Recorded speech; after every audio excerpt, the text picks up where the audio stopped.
पर आप सब विद्वान और विदुषी लोग हैं, हमारी तरह ही अध्यापक हैं।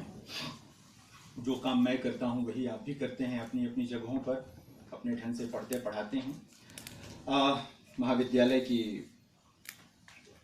प्राचार्य डॉक्टर रमा जी ने जब फ़ोन किया, उनसे मेरी बात हुई तो उन्होंने कहा कि सर हम लोग कुछ इस तरह से बात करें कि अस्मिता मूलक विमर्शों को पढ़ाया किस तरह जाए। अस्मिता मूलक विमर्शों को जानते तो सब हैं, हम सबके पास हैं। हम में से कोई भी खड़ा होगा 10 किताबों के नाम सबके बारे में बता देगा, 10-10 किताबें आ गई हैं। प्रश्न यह है कि इनको पढ़ाया किस तरह जाए, वो क्या तरीका हमारे पास हो कि अस्मिता मूलक विमर्श जब हम पढ़ाएं तो हमारा विद्यार्थी उसे बहुत सकारात्मक ढंग से ग्रहण करे। उसके मन में जो द्वंद्व उसके पहले रहे हों, जो चिंताएं रही हों, उन विमर्शों को लेकर के उनका समाहार हो जाए। उसमें उसे लगे कि ठीक है, इन विमर्शों को जब मैंने पढ़ा तो कम से कम साहित्य को पढ़ने और पढ़ाने का, समझने और समझाने का एक ऐसा रास्ता उसे मिला है जो उसके पहले उसके पास नहीं था। ये तभी तो विमर्श है ना। अगर पहले से रास्ता है तो फिर तो उसका कोई मतलब नहीं है। सारे विमर्श एक नए रास्ते के रूप में ही हमारे सामने हैं। वो किसी न किसी कमी को पूरा करते हैं, क्षतिपूर्ति की तरह आए हैं। यदि चीजें अभाव ना हो तो इस तरह की चीजें सामने ही नहीं आएंगी। तो कोई ना कोई अभाव हर विमर्श के साथ जुड़ा हुआ है जिसको वो पूरा करता है, जो पहले से नहीं था। दो तरीके हो सकते हैं अस्मिता मूलक विमर्शों को पढ़ने और पढ़ाने के, मोटे तौर पर। एक तरीका तो ये हो सकता है कि जो अस्मिता मूलक विमर्श आए हैं, सीधे सीधे उनसे जो जुड़ा साहित्य पाठ्यक्रमों में लग गया है या लगाया जा रहा है, उनको पढ़ाने का तरीका क्या हो। दूसरा तरीका यह है, जो ज्यादा महत्वपूर्ण है, वो यह कि अस्मिता मूलक विमर्शों से जो साहित्य दृष्टियां निकली हैं, उन साहित्य दृष्टियों के सहारे जो शेष साहित्य है, जो पहले से हम पढ़ते और पढ़ाते आ रहे हैं, उनके तमाम प्रसंगों की व्याख्या कैसे करें, उनको कैसे हम समझें और समझाएं। ये एक ज्यादा बड़ा मसला है साहित्य के अध्यापक के समक्ष, कि वो जो प्रेमचंद को आप पढ़ते आए, जैनेन्द्र कुमार को आप पढ़ते आए, महादेवी वर्मा को आप पढ़ते आए, पढ़ाते आए, किसी का भी नाम लीजिए, सब महत्वपूर्ण लोग हैं। इनको पढ़ने और पढ़ाने में क्या ये अस्मिता मूलक विमर्श जो सामने आए हैं, इनसे निकली जो दृष्टियां हैं, वो कितनी कारगर हैं या हैं भी कि नहीं है। और यदि वो कारगर हैं तो किस तरह से उन्होंने इन रचनाकारों के बारे में दृष्टि बदल दी है। कुछ मामलों में तो ऐसा हुआ है कि दृष्टि बदल गई है। हम दोनों पक्षों पर बात करेंगे। हम इस पक्ष पर भी बात करेंगे कि जो साहित्य अस्मिता मूलक विमर्शों के आने से पहले से लिखा जाता रहा या अभी लिखा जा रहा है, उस धारा से इतर, जिसे हम लोग सामान्यतः बहुत लोकप्रिय भाषा में कहते हैं मुख्य धारा का साहित्य, मुख्य धारा का साहित्य वो लिखा जा रहा है, और विमर्श केंद्रित जो साहित्य हैं वो भी लिखे जा रहे हैं। मैं इस पर भी बात करूंगा कि मुख्य धारा और का मतलब क्या होना चाहिए, और जो ये हाशिए पर माने जाते रहे, क्या ये मुख्य धारा नहीं है। मैं इस पर भी बात करूंगा आगे आपसे। आप सब मेरे ख्याल से आप में से कोई भी 10-12 साल से, 10 साल से तो पढ़ा ही रहे होंगे आप सब लोग लगभग, और सारी चीजें 90 के आसपास जब विश्वविद्यालयों में अस्मिता मूलक विमर्शों को पाठ्यक्रम में लगने लगाने की बात शुरू हुई, खासकर तब स्त्री विमर्श का मामला ज्यादा था। 90 के आसपास दलित विमर्श आना शुरू हुआ था। मैं कुछ चीजें लाना चाहता था आपके लिए, आप में से कई लोग जानते भी हैं उनके बारे में, मिल नहीं पाए, अपने चीजों में देख रहा था। तो 90 के आसपास हम दलित साहित्य से ही शुरू करें, स्त्री की बात करेंगे अभी हम। जब कहानियां, कविताएं पत्र पत्रिकाओं में आने लगी, तो बहुत स्वागत पत्र पत्रिकाएं भी नहीं कर रही थी। विश्वविद्यालयों की बात तो बहुत दूर की है, विभागों की बात तो बहुत दूर की है। पत्र पत्रिकाएं भी दलित रचनाकारों की ऐसी रचनाएं जिन्हें आज हम अस्मिता मूलक अर्थों में पढ़ते और व्याख्यायित करते हैं, उनका स्वागत नहीं था। कोई कोई छाप देता था। बाद में राजेंद्र यादव जी ने बहुत प्रमुखता के साथ यह कार्य किया और इसका श्रेय भी उन्हें मिलता है। मैं भीतरी दुनिया की बात करना चाहता हूं। पाठ्यक्रमों में जब लगने लगाने का मसला आने लगा, दलित साहित्य को पाठ्यक्रमों में लगाने का मसला सन 2000 और उसके बाद आया है। सबसे पहले मेरा ही विश्वविद्यालय इंदिरा गांधी राष्ट्रीय मुक्त विश्वविद्यालय में सन 2002 में एमए का पूरा एक मॉड्यूल 16 क्रेडिट का हमने दलित साहित्य में बनाने की कोशिश की। हालांकि वक्त लग गया उसके बनने में, अब वो लॉन्च हो चुका है, विद्यार्थियों को उपलब्ध है। लेकिन पहली बार एक दो रचना नहीं, बाकायदा 16 क्रेडिट का एक समानांतर उपन्यास के समानांतर, कहानी के समानांतर एक विशेष अध्ययन का कि 4 पर्चे हमने अपने विद्यार्थियों के लिए तैयार करने की योजना बनाई, उसे बनाया भी। और तब तमाम जगहों पर लोग जो थे वो लोग सोच रहे थे कि ऐसा क्या है दलित साहित्य में कि आप 16 क्रेडिट पढ़ाएंगे। 16 क्रेडिट, अब तो आप लोग चॉइस बेस्ड में हैं, सब क्रेडिट जानते हैं इस बात को। और हम उस क्रेडिट के बारे में भी अंतर बताएं कि आपके लिए एक क्रेडिट 15 घंटा है, इग्नू में एक क्रेडिट का मतलब 30 घंटा होता है। उस तरह से आप 16 क्रेडिट की कल्पना करें। हमने वो पाठ्यक्रम बनाए, उपलब्ध हैं, आप में से कोई भी उन्हें देख सकता है, विद्यार्थियों के लिए उपलब्ध हैं। तो सन 2002 में हमने जब शुरू किया, बताना यह है कि बहुत उत्साहजनक नहीं था, लोगों द्वारा उसको स्वीकार करने की जो भावना है वो नहीं थी लोगों में। लोगों को लग रहा था इतना क्या लिख दिया कि आप इसको पाठ्यक्रम में पढ़ाएंगे। अभी तो चलने चलाने की मामला आया है, शुरू हुआ है इनके साथ। चयन समितियों में आप में से यदि कुछ लोग बैठते होंगे तो उन्हें मालूम होगा, वहां पर भी बहुत खराब स्थिति रहती है। अस्मिता मूलक विमर्शों पर जो लोग काम करके आते हैं उनके साथ 80% बार बहुत कष्ट की स्थितियां पैदा होती हैं। बहुत अच्छा रवैया नहीं होता सवाल पूछने वालों का उनसे। मानते हैं कि इन्होंने तो बस फैशन में जो चीज चल गई है उसको चला दिया है और एक टॉपिक स्त्री पर, दलित पर या आदिवासी पर ले लिया है और काम कर दिया है। और अक्सर सवाल कि आपने रिसर्च क्या किया है, एक बड़ा मसला। मित्रों, ये भूमिका इसलिए कि जब हम अध्यापक के तौर पर आज इस पर बात करना चाहते हैं कि अस्मिता मूलक विमर्शों को कैसे पढ़ाएं या अस्मिता मूलक विमर्शों की से निकली दृष्टियों के सहारे मुख्य धारा के साहित्य को कैसे पढ़ाएं, तो यह देखना और समझना जरूरी है कि हम जिस समाज में रहते हैं, अकादमिक समाज में, उस अकादमिक समाज में इन विमर्शों का स्वागत बहुत खुले मन से नहीं हुआ। धीरे धीरे स्वीकार्य होते जा रहे हैं। वो स्त्री विमर्श को तो स्वीकार कर लिया गया, 90 के आसपास ही स्वीकार कर लिया गया था। और तब भी एक दौर आया, आप सब जानते हैं कि कुछ महत्वपूर्ण जो स्त्री रचनाकार हैं उन लोगों ने ये घोषणा की कि वो स्त्रीवादी नहीं है। उन्होंने कहा कि वो लेखक हैं, रचनाकार हैं, वो स्त्रीवादी नहीं है। जाहिर है कि उनको शायद ऐसा कहते हुए खतरा था कि कहीं उनको किसी खास खाने में फिट न कर दिया जाए। बड़े रचनाकारों ने, नाम लूंगा तो आप जानते हैं आपसे क्या नाम छिपा है किसी का। उन लोगों ने कहा कि नहीं भाई, हमें ये मत मानिए, हम रचनाकार हैं, हमें रचनाकार कहिए, हमें अलग से ये फिक्स मत कीजिए। ये भी दुविधा की स्थिति है, ये सिर्फ कथन का मामला नहीं है। उस सांस्कृतिक परिवेश को समझने की कोशिश करिए कि जिसमें कोई उस खाने में फिट नहीं होना चाहता, जाना नहीं चाहता। तो इसको भी अस्मिता मूलक विमर्शों को समझने के लिए ये समझना भी जरूरी है।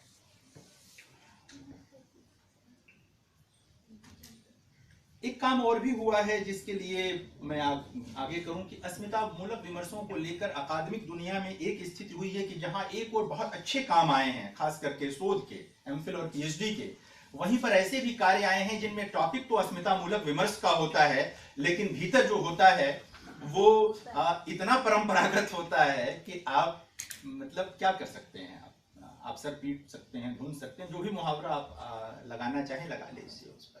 तो एक दुखद स्थिति भी हुई है कि लोग सोचते हैं कि ये चल रहा है तो तमाम विश्वविद्यालयों में एक टॉपिक दे देते हैं, दलित, स्त्री, आदिवासी, और चूंकि खुद सुपरवाइजर भी उसके लिए तैयार नहीं होता है, वो विद्यार्थी को पर्याप्त जो सलाह होती है वो नहीं दे पाती, और जैसे तैसे वो काम हो जाता है। हम लोग अध्यापक हैं, जाहिर है कि हम ये जो कथा कह रहे हैं अपने ही समाज की, अपने ही परिवार की कथा कह रहे हैं, तो हमें इनसे भी दो चार होना पड़ता है। और इस तरह की बातचीत इसलिए भी जरूरी है कि आने वाले दिनों में इस तरह के मसले कम से कम सामने आए। टॉपिक होगा स्त्री विमर्श पर, और 6 चैप्टर में से सिर्फ 1 चैप्टर में उस पर बातचीत होगी, और सब इतिहास होगा, कुछ और होगा, कुछ और होगा। और जिसमें स्त्री विमर्श पर बात भी होगी उसमें भी विद्यार्थी से पूछिए तो 80% विद्यार्थियों ने कायदे की कोई सैद्धांतिक किताब नहीं देखी होती है। जो स्त्री विमर्श पर कायदे की कोई सैद्धांतिक किताब होनी चाहिए। दलित विमर्श पर काम करने वालों ने बाबा साहेब का मूल काम ही नहीं देखा होता है, मूल काम ही नहीं देखा होता है, जबकि वॉल्यूम्स उपलब्ध हैं और बहुत सस्ते में उपलब्ध है, सस्ते में उपलब्ध है। अंग्रेजी और हिंदी दोनों भाषाओं में उपलब्ध है, मराठी में उपलब्ध तो पहले से ही थे। तो ये भी एक दुखद स्थितियां हैं। हम में से तमाम लोग जो विश्वविद्यालयों में ये विमर्श पढ़ाते हैं, उनकी भी कईयों की स्थिति ये है कि वो पर्याप्त तैयारी के साथ नहीं आते। सोचते हैं कुछ कविताएं लगी हैं, व्याख्या कर ही देंगे, कुछ कहानियां लगी हैं, उनकी व्याख्या हो ही जाएगी। मित्रों, हमें ये स्वीकार करना होगा कि साहित्य का परिसर बदल गया है, वातावरण बदल गया है, हमारा जो पूरा सांस्कृतिक परिवेश है उसमें भी बदलाव आया है। ऐसे समय में इन चीजों को बहुत गंभीरता से लेने की जरूरत है। आप इन विमर्शों से बच नहीं सकते, आप भीतर से चाहें न चाहें आपको इनके साथ जाना पड़ेगा। और जैसे ही आप इनके साथ जाएंगे आपको लगेगा कि आप में कुछ जुड़ गया है, आप में से कुछ घटा नहीं है, आप में से कुछ गया नहीं है। क्योंकि दूर से जब आप किसी चीज को देखते हैं तो ठीक ठीक मूल्यांकन नहीं कर पाते, जब आप उसमें उतरते हैं तब पता चलता है कि आपने क्या पाया और क्या खोया है। तो ये इसके साथ चलती हैं।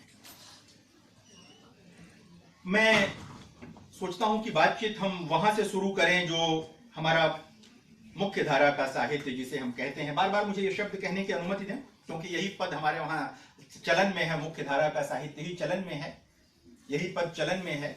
हम वहीं से शुरू करेंगे और बात दलित विमर्श से ही शुरू करते हैं। इस समय सर्वाधिक बातचीत उसी की हो रही है और आप सब जानते हैं कि इसके केंद्र में डॉक्टर भीमराव अंबेडकर का जो चिंतन है, जो उनका दर्शन है, वो उसके केंद्र में है। इसके अलावा जो बौद्ध दर्शन है वो भी इसके केंद्र में है, बिना उसके नहीं कर सकते आप। दोनों को साथ साथ लेकर के, बौद्ध दर्शन भी साथ साथ है, उसके साथ ही ये चीज चल पाती है, चलेगी। आप सब जानते होंगे मेरे ख्याल से कि जो ये दलित शब्द है ये कब पहली बार प्रचलन में आया, आप में से कोई बताएगा? दलित शब्द व्यापक रूप से कब लोकप्रिय हुआ? कोई भी?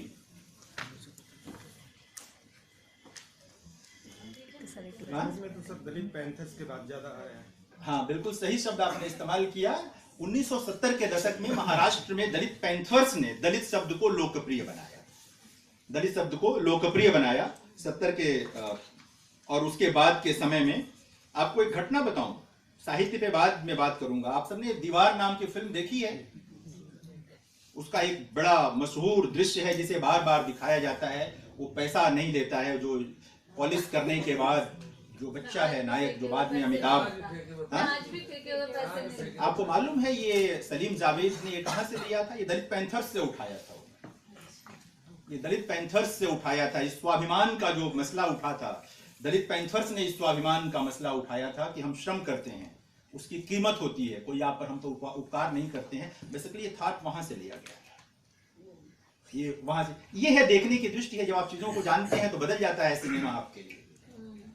वो दृश्य जो बहुत लोकप्रिय था अलग अर्थ में, हालांकि स्वाभिमान वहां भी दिखता है, लेकिन जब आपको पता चलता है कि इसके पीछे एक पूरी वैचारिकी है, एक पूरा दर्शन है, एक पूरा आंदोलन है, तो नजरिए में और फर्क आ जाता है। खैर, प्रसंग बस मुझे याद आ गया, इसलिए मैं ये कह रहा था। आपको मैं कुछ लोकप्रिय संदर्भ बताता हूं और शेयर करता हूं आपके साथ, और जानना चाहता हूं गोदान आप सबने पढ़ा है, हमने पढ़ा है, और हिंदी का शायद ही कोई विद्यार्थी होगा जिसने न पढ़ा हो। मैं उम्मीद करता हूं कि दर्शन के अध्यापकों ने भी शायद गोदान पढ़ा होगा।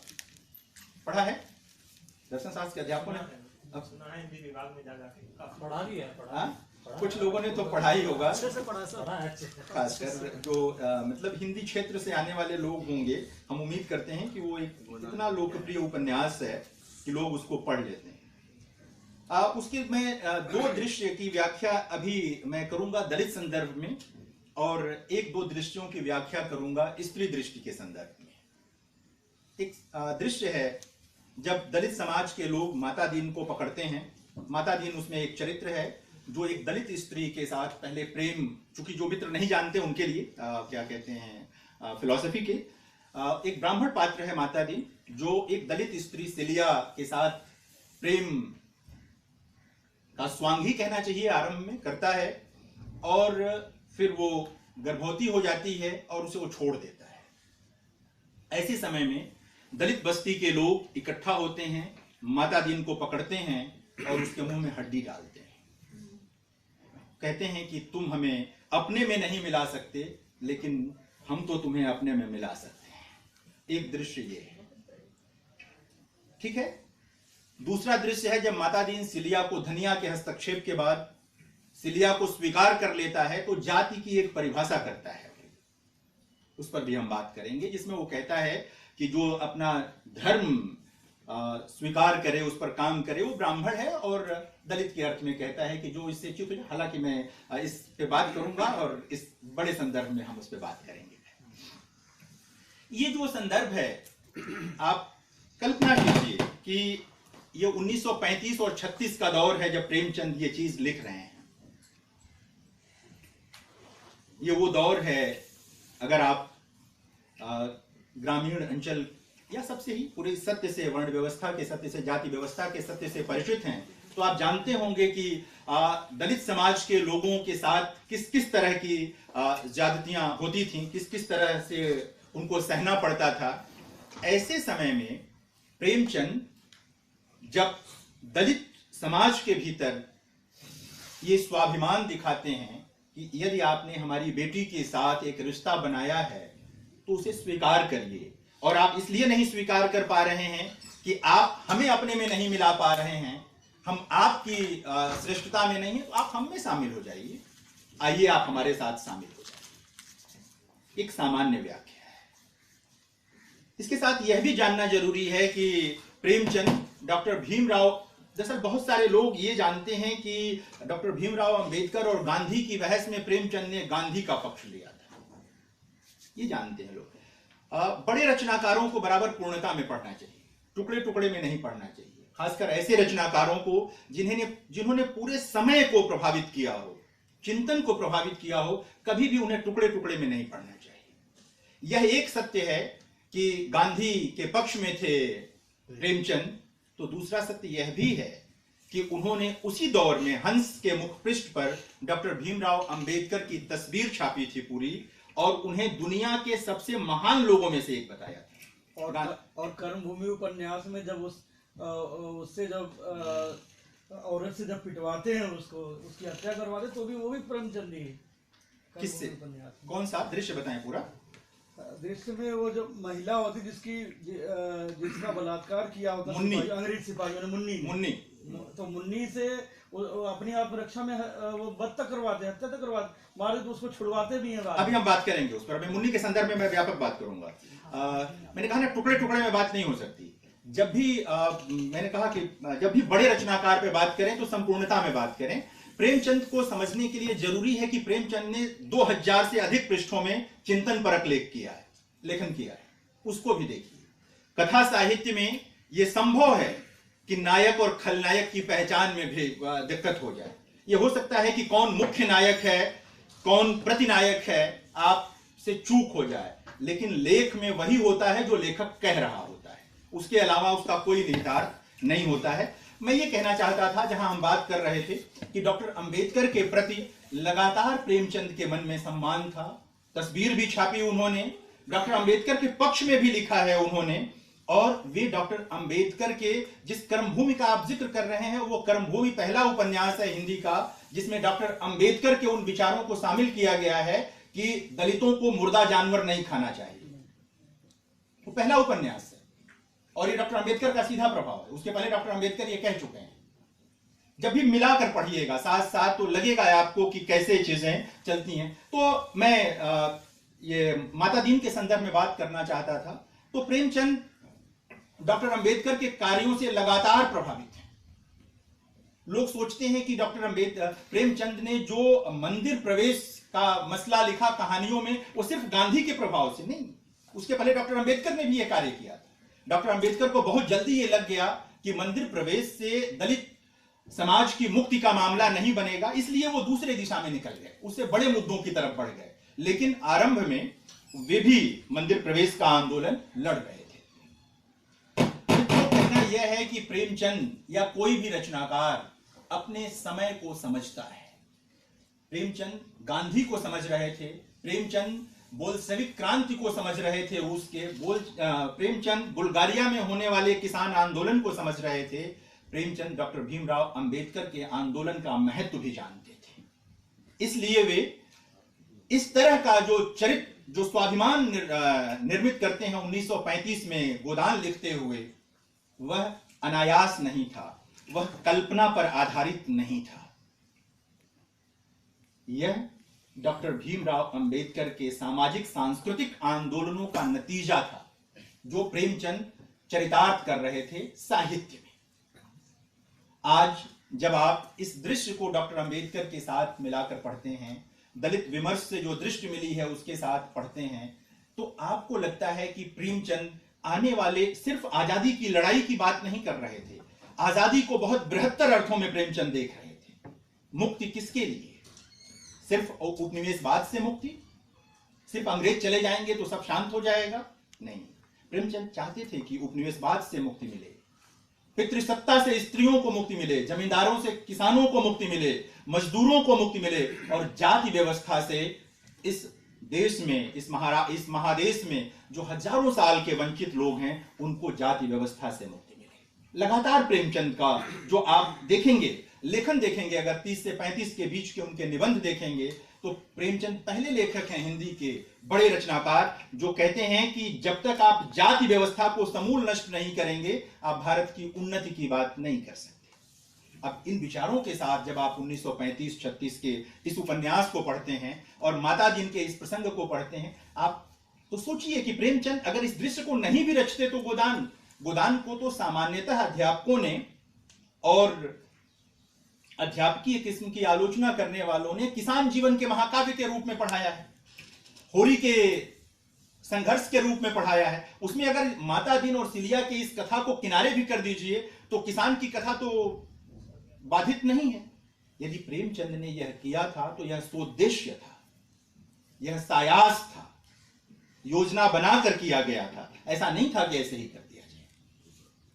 प्रेमचंद आजाद भारत की एक जो तस्वीर अपने मन में बनाते हैं कि भारत जब स्वतंत्र होगा तो सिर्फ अंग्रेज नहीं चले जाएंगे, वहां कोई माता दीन किसी सिलिया का इस तरह का प्रेम के नाम पर शोषण नहीं करेगा, यह भी चाहते हैं। वो चाहते हैं कि राय साहब जैसे जमींदार भी नहीं होंगे जिनके पैरों तले बैठा होरी सोचता है कि गर्दन से क्या पैर सहलाने में ही भलाई है, अगर गर्दन टांगों के बीच में फंसी हो तो उसको सहलाते रहने में भलाई। प्रेमचंद यह भी चाहते थे। प्रेमचंद यह भी चाहते थे कि पूस की रात कहानी के नायक की तरह कोई किसान मजदूर बनने के लिए अभिशप्त ना हो। मित्रों, ये बातें मैं जब कह रहा हूं तो इसलिए कह पा रहा हूं कि जब तक सिर्फ मार्क्सवादी या गांधीवादी आलोचना दृष्टि से प्रेमचंद को पढ़ा गया था, तब तक माता दीन सिलिया के इस प्रसंग की व्याख्या इस तरह संभव नहीं हो सकी थी। यह व्याख्या ही संभव तब हुई है जब दृष्टि सोर गई कि प्रेमचंद डॉक्टर अंबेडकर को भी समझ रहे थे, डॉक्टर अंबेडकर के आंदोलन को, उनके दर्शन को भी समझ रहे थे।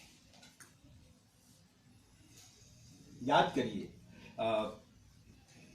पता नहीं आप लोगों को मालूम है कि नहीं, डॉक्टर अंबेडकर के एक बहुत अच्छे मित्र थे प्रबोधनकार ठाकरे। उनका ये सही नाम नहीं था, सही नाम तो केशव कुछ करके ठाकरे था, और ये बाला साहेब ठाकरे के पिता थे। बाला साहब ठाकरे को जानते हैं आप लोग? बाला साहब ठाकरे के पिता थे प्रबोधनकार ठाकरे, जो महाराष्ट्र के एक बड़े समाज सुधारक थे और डॉक्टर भीमराव अंबेडकर के अभिन्न मित्रों में से एक थे। डॉक्टर अंबेडकर ने वैसे साहित्य पर टिप्पणियां लिखी हैं, लेकिन सिर्फ एक लेख मुकम्मल है उनका साहित्य पर, और नाटकों के बारे में लिखा गया है, जिसे प्रबोधनकार ठाकरे के की सलाह पर, निवेदन पर बाबा साहब ने लिखा था। और उसमें उन्होंने जो एक बात कही थी, जिसे हम बार बार दोहराते हैं, उन्होंने कहा था कि जब तक चित्त का पूरा परिवर्तन नहीं हो जाएगा, जिसे हम साहित्य की भाषा में कहें कि जब तक सांस्कृतिक विरेचन नहीं हो जाएगा, तब तक आप समाज के बदलने की कल्पना नहीं कर सकते हैं। दरअसल माता दीन का यह जो प्रसंग है, वह उसी सांस्कृतिक विरेचन का एक प्रक्रिया है, जिसमें दलित कहते हैं कि तुम हमें अपने में नहीं मिला सकते, लेकिन हम तुमको अपने में मिला लेंगे, लाओ हम हड्डी तुम्हारे मुंह में डालेंगे। और प्रेमचंद इस ढोंग का मजाक भी उड़ाते हैं जब उसको शुद्ध किया जाता है। गाय का गोबर और अन्य चीज के साथ माता दीन को शुद्ध करने की जो पूरी प्रक्रिया है, प्रेमचंद वो भी दिखाते हैं, और अंततः फिर माता दीन का लौटना दिखाकर सिलिया के पास बताते हैं कि आने वाला जो भारत होगा वो इसी प्रकार के हृदय परिवर्तन का होगा। याद रखिए कि ऐसा नहीं कि गोदान में हृदय परिवर्तन नहीं है, माता दीन का हृदय परिवर्तन होता है। वह माता दीन जो भयानक ढंग से जातिवादी है, वह माता दीन एक जिस दलित स्त्री को प्रेम करता है, वह उसको स्वीकार करते हुए कहता है कि यही मेरे जीवन का सत्य है, स्वीकार करता है। यह जो बदलाव था, यह जो हृदय परिवर्तन था, इसे भविष्य के प्राणवायु की तरह देखा था प्रेमचंद ने, भविष्य के जीवद्रव्य की तरह देखा था प्रेमचंद ने, कि यदि आपको यह आजाद भारत की संकल्पना कर रहे हैं, आप चाहते हैं कि एक भारत हो जो हमारा हो, तो उसमें आपको इस तरह से सोचना होगा, इस तरह से देखना होगा। मित्रों, अंबेडकरवादी जो साहित्य दृष्टि है, जो दलित अस्मिता मूलक विमर्श से निकल करके आई है, वह प्रेमचंद को भी इस ढंग से पढ़ने की हमें इजाजत देती है, मोहलत देती है, छूट देती है, अवसर देती है। जो भी भाषा आप इस्तेमाल करना चाहें वो कर सकते हैं। ये जो सिलिया को स्वीकार करते हुए वो जाति की परिभाषा करता है, आप छोड़िए, क्योंकि प्रेमचंद स्वयं उसी के आसपास लिखते हुए जाति को अस्वीकार कर देते हैं। प्रेमचंद का एक और निबंध है, क्या हम वास्तव में राष्ट्रवादी हैं?